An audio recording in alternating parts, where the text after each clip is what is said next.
آج میں احمد فراز کی غزل لے کر حاضر ہوا ہوں کہ روگ ایسے بھی غم یار سے لگ جاتے ہیں، روگ ایسے بھی غم یار سے لگ جاتے ہیں، در سے اٹھتے ہیں تو دیوار سے لگ جاتے ہیں۔ عشق آغاز میں ہلکی سی خلش رکھتا ہے، بعد میں سینکڑوں آزار سے لگ جاتے ہیں۔ پہل ہوس ایک آدھ دکان کھولتی ہے، پھر تو بازار کے بازار سے لگ جاتے ہیں۔ اور بے بسی بھی کبھی قربت کا سبب بنتی ہے، رو نہ پائے تو گلے یار سے لگ جاتے ہیں۔ اور قطرن غم کی جو گلیوں میں اڑی پھرتی ہیں، گھر میں لے آؤ تو انبار سے لگ جاتے ہیں۔ داغ دامن کے ہوں دل کے ہوں کہ چہرے کے فراز، داغ دامن کے ہوں دل کے ہوں کہ چہرے کے فراز، کچھ نشاں عمر کی رفتار سے لگ جاتے ہیں۔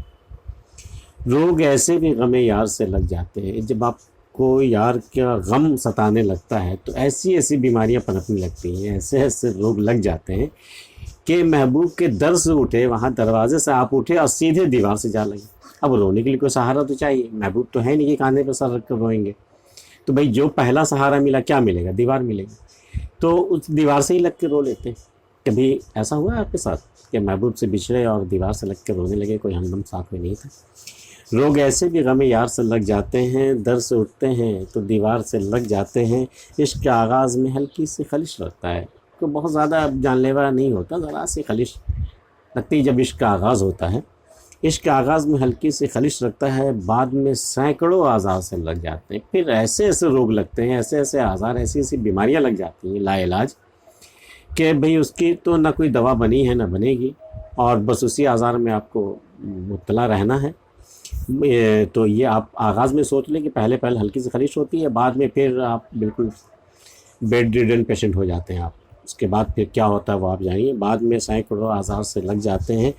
پہل ہوس ایک آدھ دکان کھولتی ہے، پھر تو بازار کے بازار سے لگ جاتے ہیں۔ جب ہوس آپ کے دل میں پنپنے لگتی ہے، جب ہوس آپ کے دل میں آ جاتی ہے، تو یہ پہلے ایک آدھ دکان کھولتی ہے۔ ذرا سے کوئی ہوس ہوتی ہے، ذرا سی کوئی بات ہوتی ہے، وہ مل جائے پھر پوری ہو جاتی ہے ہوس۔ لیکن یہ ہوس یہیں پر نہیں رکتے، وہ بڑھتے بڑھتے بڑھتے ایک بازار، اور پھر بازار سے بازار، پھر تو بازار کے بازار سے لگ جاتے ہیں۔ ہوس کا کوئی ٹھکانہ نہیں ہے، کوئی انتہا نہیں ہے۔ اور بے بسی بھی کبھی قربت کا سبب بنتی ہے، رو نہ پائیں تو گلے یار سے لگ جاتے ہیں۔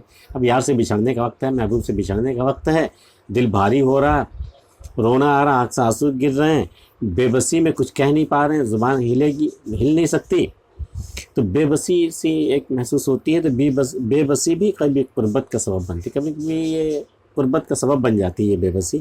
جب ہم نہیں رو پاتے ہیں تو گلے یار سے لگ جاتے ہیں، تسلی کے لیے، ڈھارس بنانے کے لیے یار سے لگ جاتے ہیں۔ ہم اسے تسلی دیتے ہیں، وہ ہمیں تسلی دیتے ہیں۔ تو بے بسی بھی کبھی قربت کا سبب بنتی ہے، رو نہ پائیں تو گلے یار سے لگ جاتے ہیں۔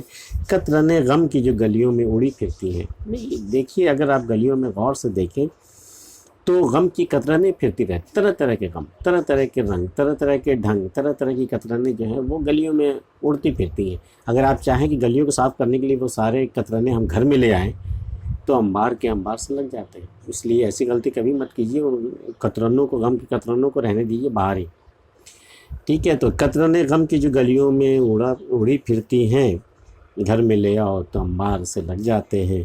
داغ دامن کے ہو کہ دل کے ہو کہ چہرے کے فراز، داغ کوئی بھی ہو بھئی، دامن کے داغ ہوں، دل کے داغ ہوں، یا پھر چہرے کا ہو، کچھ نشان عمر کی رفتار سے لگ جاتے ہیں۔ اس کے ساتھ جب گزرتی عمر کے بھی کچھ نشان جو ہیں وہ بھی نشان اپنا چھوڑ جاتے ہیں، عمر کی رفتار سے بھی لگ جاتے ہیں۔ احمد فراز کی غزل آپ کو کیسی لگی ہمیں بتائیے گا، اور اگر آپ نے ہمارے چینل اب تک سبسکرائب نہیں کیا تو کر لیجیے گا۔ ملتے ہیں پھر کسی اگلی ویڈیو میں، اور تب تک کے لیے اللہ حافظ۔